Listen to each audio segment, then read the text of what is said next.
but you won't have an office because you'll be a hologram. I'll be 85. I'll be a hologram. Wow, it's got real.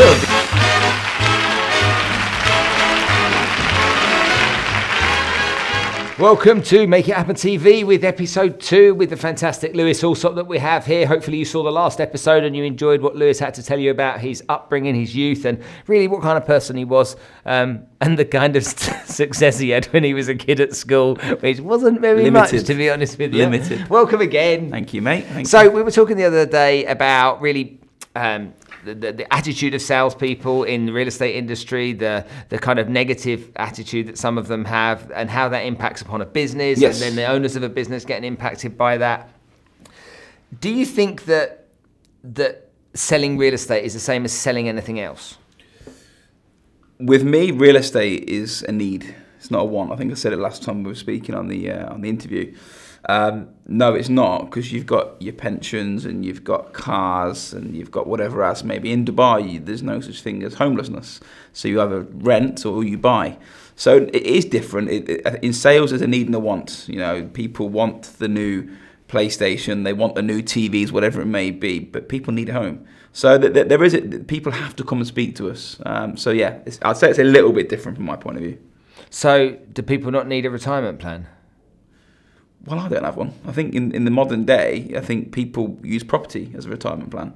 Mm-hmm. So definitely there's pensions, etc. And I'm aware that there's a lot of successful companies that do it. But in today's world, there's other avenues for pension plans, and people are using property as that vehicle. Mm. So there's two aspects to it. There's the investment, which is the pension, but then there's your home. And the thing that's the need is the home. Okay, so you're telling me then that selling real estate is probably easier than selling anything else? It can be. I do believe it's not a hard sale. Real estate for me is two things. First of all, is having the property. So that's quite a hard bit to do, because you've got to do your prospecting, your door knocking, your technical, your PPC, whatever you've got to do to generate. People won't know what PPC is. What's PPC? Pay per click. So Google advertising. So if someone searches, they want to buy a property in JBR. If they search, then you can pay to become top of Google. So there's things you'll do to generate listings. But the easy bit for real estate is people. That translates to anything. It can be pension planning, it can be property, it can be picking your gardener. If you get on with your gardener, you will use that gardener. So there's two aspects to it. It's the product and the people. If you get them two matched together, I'd say halfway there. So real estate is not a massively difficult thing to do. I've got people from my office and other offices, and they really overcomplicate it. They overcomplicate real estate, and they'll tell you how they should pitch an offer and how they should speak to an owner. And I'll sit there sometimes like, just speak to them. Tell them what your thoughts are, what your opinions are. And people have this perception that real estate is a real technically gifted thing, but it's not. It's people. What's easier, finding a seller, okay, or finding a buyer? Oof, what a question. What do you think? As a non-real estate? Well, as far as I'm concerned, you guys spend a lot of money in your industry on adverts to generate leads of people that are going to buy. Mm. So the portals here, the Dubizzle, the Property Finder, the Bayut, those kind of places are where if I was looking to buy a property, I'd probably go. Yes. So if I probably go there, then I would suggest it probably easier if you're going to be buying leads to buy leads of sellers. Can you buy leads? Sorry, buy leads of buyers. Yeah. Can you buy leads of sellers? I wish. So that is the more complicated. So let's say, for instance, you wanted to sell your house. There's a question again at you. If you want to sell your house, what's the first thing that comes to mind? What do you do? Who do you call? An estate agent. Who? Which estate agent? Yeah. Because you're not calling us. Let's take us out of the equation, because I know you would say us on TV. But who out? You call a friend or someone you know, yeah? Someone I know. Yeah, someone I know in real estate. Yeah. This is how the market works, and this is the big problem that a lot of brokers are coming to trying to overcome. Because if I picked up my phone today and I didn't know Allsopp and Allsopp, I'd go to one of my friends that does real estate and say, no matter how good their company is, the company's the second port of call. You then think about this. It took us 10 years for people to think, you want to sell your house? We'll go to Allsopp and Allsopp. But that's the second port of call. The first port of call is, I know Spencer, I know Lewis, I'm going to text him now and tell him I need to sell my house. Who does he know, or can he help me? So the hardest bit is actually getting listings. Listings is a difficult job. So listings is the seller, getting people to sell their property. Okay. But it goes back to the same thing that I talked to you about 1 minute ago. You would only contact that person because you like them. It's the people game. It's not about the brand. Big believer in people follow people. They never follow the brand. No matter how good I think my logo is, and it is good. It's a good logo. There you go. There you go. People don't follow the logo. You know, people do contact me and say they want to sell the house, but they'll contact me. So out of 100 listings that we take on, I'd probably say 15 are people that contact us for Allsopp and Allsopp, which is amazing because other companies will not even get thought of. There's thousands of real estate companies in Dubai. No one knows 99% of them. They know the top 5, and then 5 people will get called. So these other smaller companies, 100%, they'll be scratching their head saying, how have these guys got this property live? What have they done? There's the ways you can do it. You can go and door knock properties that are for sale.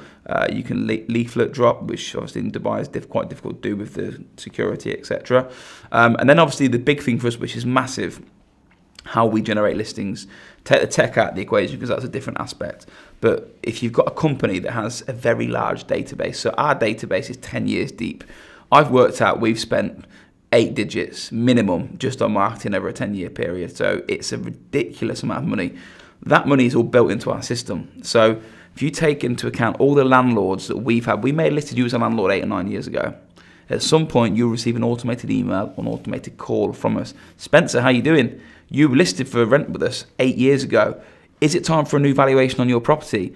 So we've got this back pool of data we can get listings from. And 99% of the companies in Dubai can't do that. And this is why we talked about the big brands before coming over. They're coming over with their logo. But what I said to you before, people don't follow the logo. They follow the people. So these guys will struggle off the back of that. So from my point of view, databases, I always say data's the new oil. It's then what you do with the data. You know, if you use the data, if you're using artificial intelligence, are you using triggers? Are you working with the data? And if you're not speaking to data or what we call clients, very simply, then you're not utilizing it correctly. But a lot of companies don't have the benefit of what we have. I always say to my clients, own the data, own the market. Correct. And so that's really the be-all and end-all to control really how you communicate with the masses.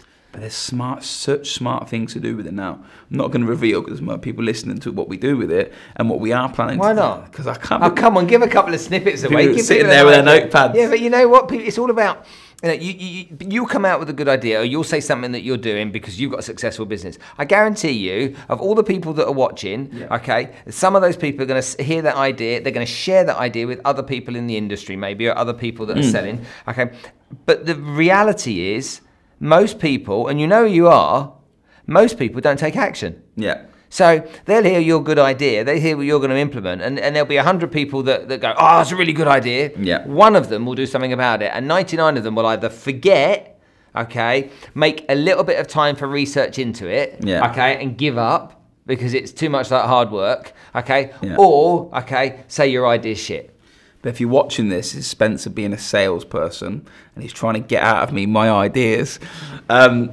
Look, you're here to educate an audience. Of course, I'm not there to write their business plan.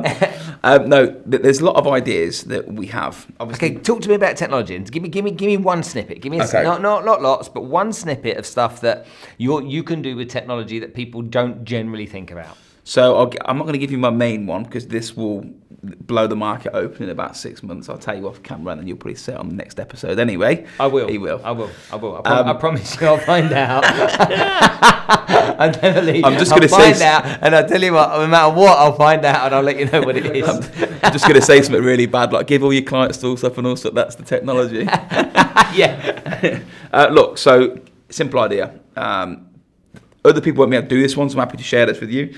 But being able to give an instant valuation online. So you have a property. Spencer wants to sell his property on the Palm, the Barari, wherever it may be. You put in your information, put all the information, and we will give you an instant valuation online based off recent transactions that have happened.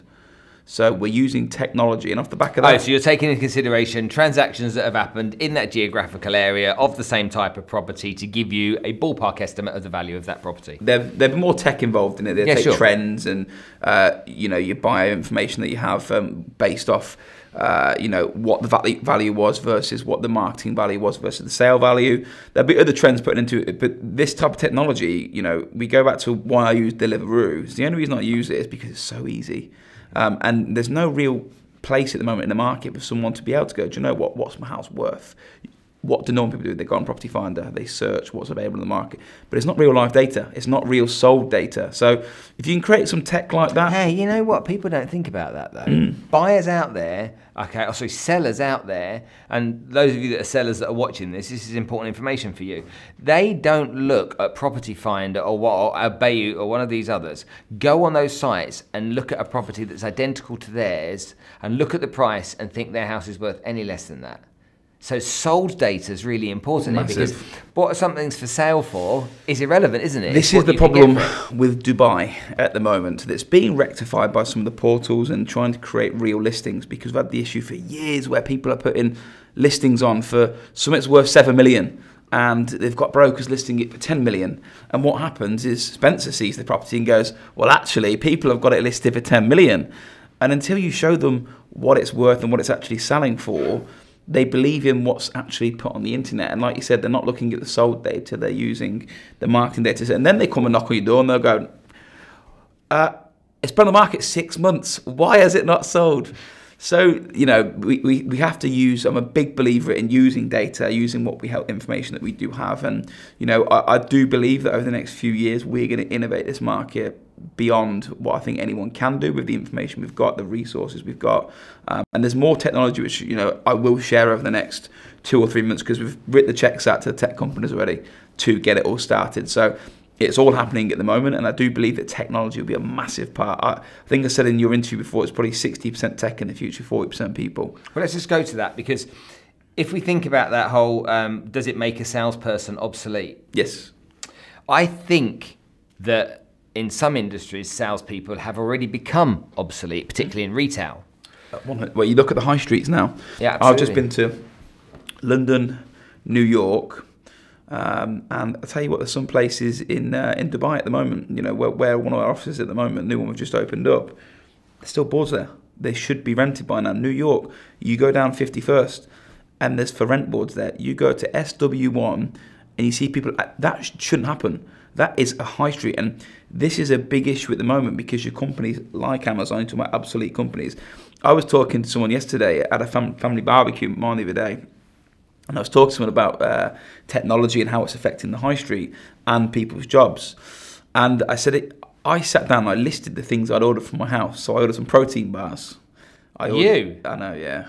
I thought that's what you do. Do you not eat the protein bars and you get muscly? I thought you eat the protein bars and get muscly. That's what I've been told you do. You rub them on your arms. That's why it's not working. So I ordered a protein bar. I ordered a router. I ordered a new TV. And I ordered 2 Apple Watches. So that's what I ordered over, I think it's like a 10-day period. And I said to myself, what's really shocking is that I didn't buy one thing from any shop. It's all on souk.com. And if you go back 15 years ago, I went to Curry's, Toys R Us, Blockbuster, you name these places, and they're all gone. Mm-hmm. So that's the worrying sign that I'm seeing at the moment with retail and people's jobs, is that tech, and there needs to be some sort of middle ground between tech and people. And if it doesn't happen, I can't see there being any high streets in 30 years. It's a big problem. I've got a personal solution for it. I think that there's an idea I would have that would work. And that idea would be simple. It would be, if you're on souk.com or if you're on these high street companies, you have to have a high street presence. So if you want to advertise on souk.com, you have to take something on a situated high street. So that way you're subsidising. You mean the government make that a rule? Yeah. Why not? Because something will have to be done. Otherwise, it will be all of us sitting in our houses going, I want to go shopping. Okay, we'll just get our iPad out. You can't go to the mall anymore. Something will have to change. And it's not a bad thing. These companies are very successful, multinational, multi-profit companies. And internet has taken over retail, but something will need to give. So my opinion would be do something like that. I don't think it will. I don't think it will either. I think you're completely wrong. I don't think that you're ever going to see a situation like you've seen in the past again. I think that the way that we're going to live is different, and the way you think it is different. I think the way that we already live is different, and I think the way we're going to live in the future is only going to be more so. This device here, as much as we spend time on it now, we will spend more and more and more time on it. And when Google came out with those glasses, I had them. The biggest waste of money ever. And then in the future, so people thought I was weird. They're like taking pictures. They were like, "What's he doing? Winking at me? I'm taking a picture on my Google Glass." But that. What happened with that technology is that the market wasn't ready for that technology. Correct, agreed. It will be ready for it. 100%. Okay, but it's not ready for it right now. And whether it comes in the form of glasses the same, or whether it's a contact lens, or whether it's a telephone that's on your hand like that, all this kind of stuff, I just don't think we're going to do the same things that we used to do. And it's sad because, you know, you've grown up in an era where you've seen a high street and you've seen the community that goes with it. So you don't think, in your opinion, in 30 years' time, there's going to be a high street for city centres? Dead. Really? Mm-hmm. Wow. There'll be a high street, but it won't be the same type of high street. So you'll have more businesses on the high street and less retail outlets. There'll still be things that we need to get on the high street. Yeah. You know, at the moment, I mean, women buy clothes online. Yes. Men don't so much. I do. Okay, do you? Don't fit 50% of the time. You shove them in the wardrobe. Send them back. I try them on them, but they still don't fit. The protein bars are not working. Stop shoving them down your trousers. But I think that we will change to a point. I mean, at the moment, I would never buy clothes online. Yeah. My wife does, but I wouldn't. I want to go in and try them on. Okay, and that's the place I'm at. Yeah. Eventually, that generation, which is but that's the generation difference between me and you. That's honestly what you should take into account. Yeah, exactly. So that generation behind me, which is essentially you at 31, 32 years old, you're the generation that are consuming everything online. And you're not thinking twice about it. You know, my kids know more about my phone than I do. My kids set my phones up. My kids set my computers up. Yeah. So when I look at that, I think that 100% people are going to eventually buy houses, I believe, from looking at them sat on their sofa. They're going to sit with their virtual reality glasses on, and they're going to do that. Because you know what? They're going to have driven around the neighbourhood beforehand. They're going to know where they want to live. Okay? And then they're going to do that. Does that mean the final purchase... the final viewing before purchase won't be done in person? No, I don't think that will happen. People will still need to go and touch and feel it. Yeah. But I've bought property that I've never seen. And I'm distressed. That's why you bought it, mate. I was distressed. Yeah, all right. No, but I've bought property in the UK over the years, and I've still never seen it. One property I'm just selling at the moment that I've had for I think 12 years, never seen it. Yeah, but them properties, and I get that. I've bought properties. Like the last two that I've bought, I've never even set foot in. But they were good, wise investment choice. I'm sure the same with you. But if you were buying a house, the last house you went to, there's no way you would have bought that house without visiting it. There's no way. So I do believe, at the moment, but that's because the alternative is to look at pictures online. What? But you believe that, let's say in 20 years' time, hypothetically, you think that people are going to look on put their headsets on, and they're going to look around and they go, do you know what? I'm going to spend £1 million here without actually visiting it. Yeah. Wow. I really believe that. I really believe people are going to do that. And £1 million for a house in 20 years' time is going to be nothing as well. Amar, has he taken his pills today? Because he's a little bit... I don't think so. What do you reckon? Do you agree? Do you think eventually that's what's going to happen? Well, I agree that it's going to happen, but I hate to see it happening. Yeah, no, I'm not suggesting for 1 minute I like it, but I think that's what's going to happen. I'll give you an example then. So you've got your purple bricks, and I always mention them in the UK because they've made a big impact in technology. They don't have a high street presence. So who are Purple Bricks? Purple Bricks are an estate agency launched maybe 5-6 years ago, and they're an online estate agency with no high street presence. Okay. They've done well. They've done very well. How well they will do, I don't know, because people still have the sentiment of, walking into high streets. We get it now. Jumeirah Golf Estates office. Yesterday, my manager texted me and said, just a lovely couple walk in. They want to buy a house. They want to sell their house. We went and valued it, took the property on and find them a new home. So I still believe that generation gap, let's say at 20, 30 years, I will still want to walk into high street. I'm sure if you go on holiday, do you not go to, let's say you've got your big real estate companies in Marbella, wherever you go. I don't know where you go. Is it Marbella? No. You look a Marbella boy. It might be you. Yeah, it's not me. But when you walk down the high street, do you not have a browse at the prices? I do it everywhere I go. That's sort of a hobby of ours. We like to see what you can buy for your money. when you're on holiday looking at property prices and estate agents' windows. Yeah. I agree. But take it this way. When I grew up, we had high street branches of banks. Yeah. Okay. We now don't have many of them. Correct. My children are going to start banking fairly soon. They're 18 and 16. Yeah. They've got accounts, but they're going to probably start banking properly as they go through uni. Their first exposure to banking is going to be online banking. My first exposure was a checkbook. Yeah. They're not going to know what a checkbook is. Yeah. True. They never would have seen it. It wouldn't have even been in the good old days, because they wouldn't have seen it. You're a transitioning age where you saw some of the older stuff, but you're a generation where you live in that newer stuff. Well, go back to my 18-year-old daughter. She didn't see that, so the high street doesn't have the same significance for her.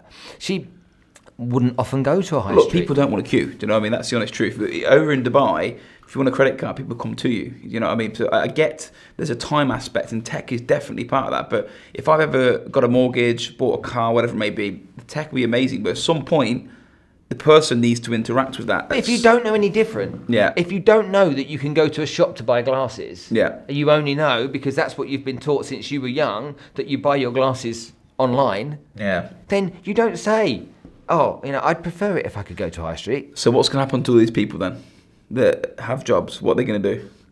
So the places, the business parks, I believe, will be expanding. I think that high streets will turn into business parks, and the things that service groups of people. So your office building, for example, what's there? What do people want? Okay, they can't get in their office. Well, you know, they want a coffee. Yeah. Now they could get what they will do is they'll order it online. Yes. Okay. Still do that now. But there will still be someone that makes the coffee. Yeah. Now that might be a pretty shop front downstairs in your lobby area of your building, or it might be somewhere where you can't see anything and the blokes are working out the back creating the coffee, and then the guys on the motorbike or whatever it is delivering it to you.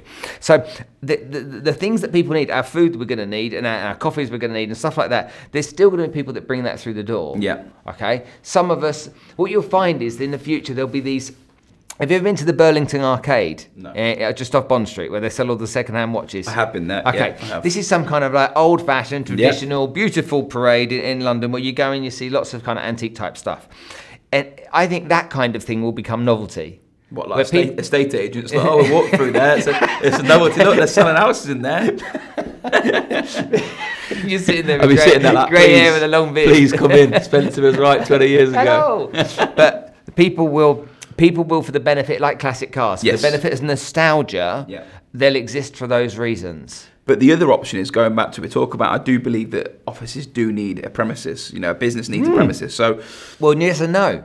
The issue that I face and that I see with retail at the moment is that people are not adjusting to the world. So retail at the moment, the office we've just taken are 3 times the value. 3 times the value of what you'd pay for a commercial unit.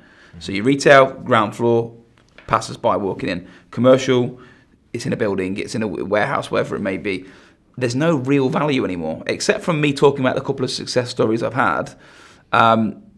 I may have value now, and maybe for the generation the next 10, 15 years, because there's people like me that are in their 30s that like to go and sit and speak to people. But maybe you are right. Maybe the next stage, if people want an office, retail prices have to change maybe. You know, that's a big factor, you know. Yeah, but if you were to go and rent in Bishop Stortford High Street in the UK, you were going to rent a retail space, it would cost you nothing. Because there's loads of places with signs up for rent.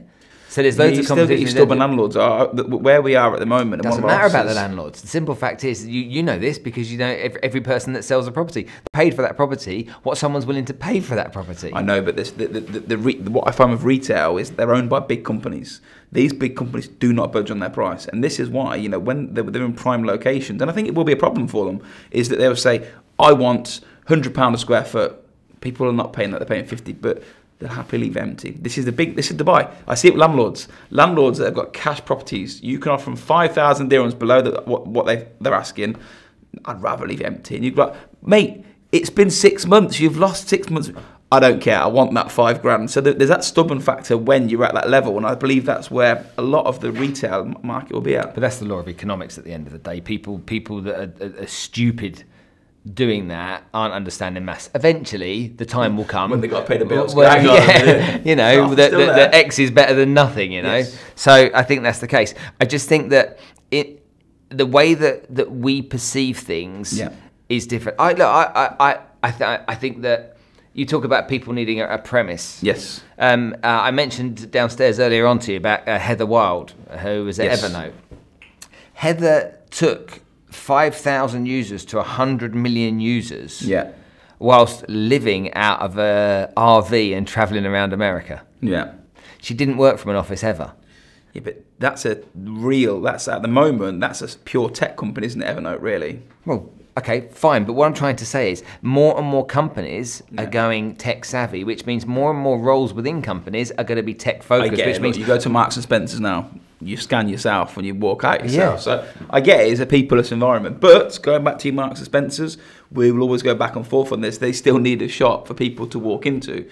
And that comes at the high footfall, whether that's a shopping mall or an airport. If they don't have their shop there, they're not going to get the footfall to sell their product. The first bank to launch in the UK that had no branches was First Direct. Yeah. Do you remember? Yeah. Okay. Do you remember? First Direct, yeah. Okay, so when they launched, they had no branches.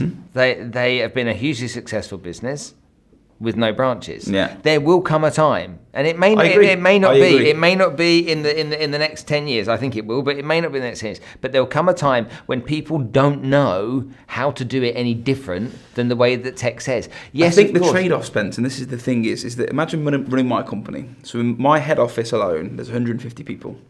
So if I let 150 people do what they want, let's say you all take your laptops, you go and do what you want to do.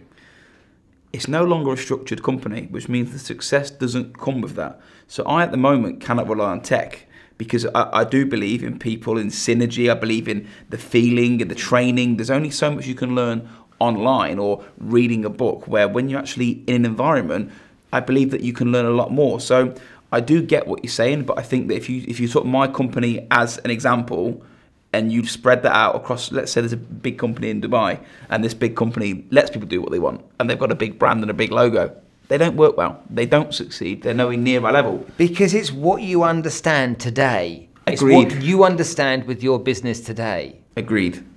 It will change. And the world will change, and you'll either decide, which luckily you are doing, but you'll either decide to change the way the world's changing, or you'll be one of these types of companies that's set in its ways. There's lots of them here that are like, no, we do it this way. This is the way we do it. It's evolve or die. When my kids are 18 years, when my kids are in their 60s, okay, you won't have an office with 150 salespeople in. You'll have 150 salespeople, but you won't have an office because you'll be a hologram. I'll be 85. I'll be a hologram. Wow, it's got real deep now. I'll be a brain in some glass just telling people what to do. But your meetings will be held by hologram. You literally will be a hologram. Okay? I'm not against tech, but I think that there's got to be a transition. I think that a 10 to 20 year period, 100%. But at the moment, where we're at, there already is a transition. That when I was young, when you started out, on your phone. Okay, we could make phone calls with these. Yeah, that was it. And they had these letters A, B, C, D, E, F on the buttons. And it was like, what do they use those letters for? I get it. And again, we're in the back and forth debate, but you still have to take, as today, forget in 20 years. 20 years isn't going to pay any company's bills at the moment. No. So it's what you're doing today, what your vision is in the future. And if you can mix both of them in, I agree, our office won't be the same in 20 years. And 100% we will be innovating. Even when I'm a brain in a glass, I'll be innovating. And that's part of what we're doing. But today, there is, I wouldn't have invested, I think we'd invested 11 million dirhams in 3 retail offices in Dubai. Why have I done that? Because people still do walk past, and I do believe that we will make that money over a 2-3 year period. So if I can do that, mixed in with technology for the next 10-15 years, and then transition towards technology, that's where my business is going to go. When you first came here, was Bayut Property Finder and Dibizzle in business? All of them. I think Dibizzle was the first, and that opened a year after we started. Property Finder was about 2 years later. Okay, so when you first started, those portals weren't there. We were paper based. So we spent a lot of money on paper. What, printing pictures? Yeah, so we did. Particulars, not particulars. We were in the Gulf News. So we spent so much money. Paper, of course, the classified ads. So we literally, this goes back to 2010. We were doing the Gulf News. Honestly, print is so expensive. Print's dead in my opinion. I will not spend any money in a paper at the moment, even in the UK, because I don't believe that the value of return versus what it is. So anyway, we had our the 2008 we started. 2010 we cut all advertising in the paper. We'd made money on it, but that money that we made, we were spending for a startup business 150,000 dirhams. So it's £30,000 a year, a month on print. As soon as we pushed that into digital and moved everything there, our revenue went through the roof. But one thing you can do with digital is you can work out where it's come from, cost per lead. There's so much more you can do with it. So going back to my business and what I do, I will move with the times. And you're right, property fund didn't exist, but when it existed, we moved with it, and we will keep moving with it. If we're still doing the paper now, we wouldn't be sitting here. I'd be making you a water or a cup of tea. Right, what do you think? Okay, let's have your opinion. Why don't you send us an email, DM us, okay, contact us, get hold of us. You know, there's a million ways to do it, okay? I'll put Lewis's details on it at the end as well. What do you reckon about tech? What do you think's going to happen? There was a comment on LinkedIn from somebody the other day that said VR's got to be playing a part. Yeah. Okay, now whether it's VR, have you ever heard of Yihaodian? Is that English? No, it's Chinese for the #1 supermarket. Have you ever heard of it? What's it called? Yihaodian. Never. Okay, for the next episode, I'll be talking about Yihaodian and what they did and see if Lewis can see the impact of that, okay, within commercial real estate in China. But for now, folks, hope you've enjoyed the show. Lewis, you had fun? Brilliant, mate, as usual. Okay, it's good stuff, isn't it? It is. Again, if you've got comments, if there's stuff that you'd like to add, it's really important. So like it, share it, make sure that you subscribe, make sure you get these episodes every week. It's not only coming to you by video, it's coming to you by podcast as well. And we're here to teach, help, develop your brain, develop your mentality, develop your focus, develop your attitude, and help you become the best you can be. And if you're a buyer or a seller, we're here to give you advice, knowledge, tips and tricks, and see if we can make it a better solution and system for you. Take care, everyone, and we'll see you soon.